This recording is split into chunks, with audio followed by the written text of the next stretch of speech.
welcome back everyone to a barn burner Cobra Kai Season 5 Watch Party.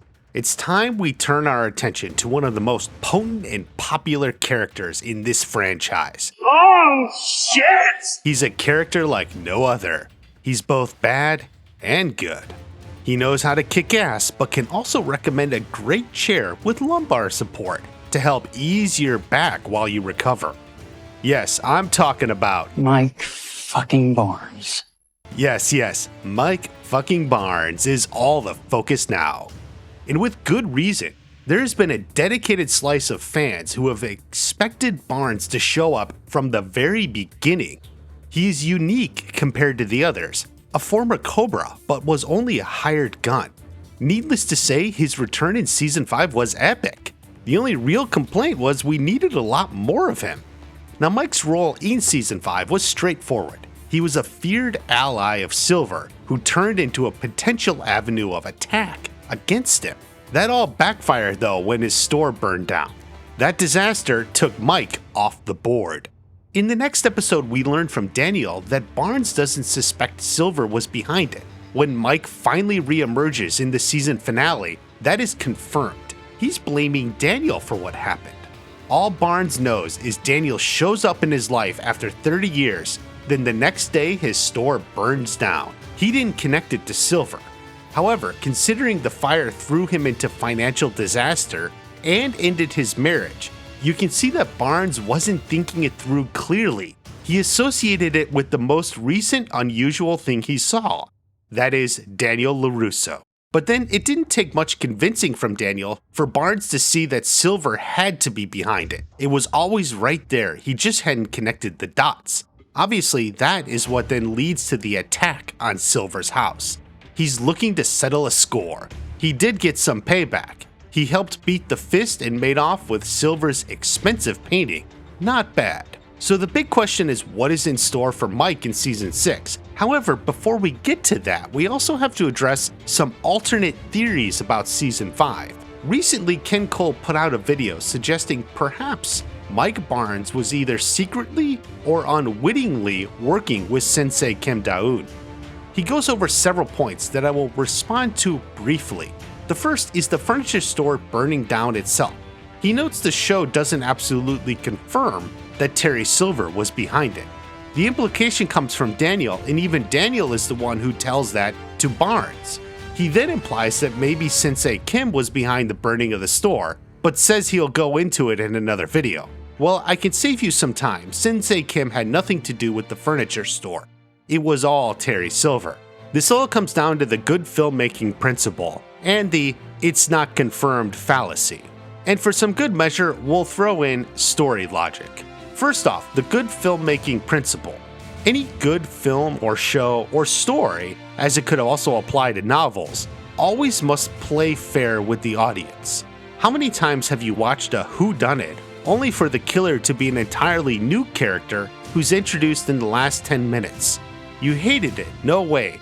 The filmmaker or storyteller must always play fair with the audience. That means at the end, while looking back, the audience should be able to have seen it the whole time. While it may seem cool that there could be some left field surprise coming, when stuff like that actually happens, usually you kind of hate it. You don't love it. That means in good shows, the story isn't as complicated as you make it out to be. The show very directly implies Terry Silver was behind the fire. Daniel says it, Silver acts ominous, especially at the end when Barnes barges in. Oh, I'd say you're keeping well, but all evidence to the contrary. All of this combines with the "it's not confirmed" fallacy. There are certain people who refuse to believe anything unless it's openly stated and shown irrefutably on screen. These people also have the false mistake they are being intellectual and keeping an open mind.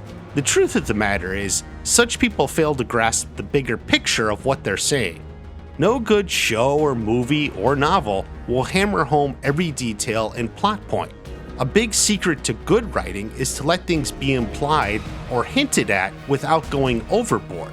This allows the audience to fill in the gaps and engage with the story. When a show goes out of its way to state every detail in dialogue, it actually kinda sucks. Imagine this scene, but instead of All evidence to the contrary. yeah, Silver gives a big Bond villain speech where he was like, "It was I who burned down your furniture store. It was I who made sure the insurance wouldn't cover your debts and nudged your wife to leave you. It was all I, all along. Ha ha ha ha."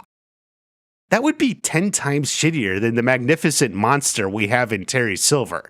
Thank God it's not confirmed Terry Silver did all that. This is so much better. I warned you. I told you not to play with fire. Finally, there's also story logic. Sensei Kim is still in Korea at this point, and there's no indication Silver had contacted her yet. By simple story logic, there's no reason, implied or otherwise, to consider that she had anything to do with any of this. But then, what about everything that happened at the end? Could she have secretly contacted Barnes to influence him against Daniel? Well, first off, we're going to use story logic again.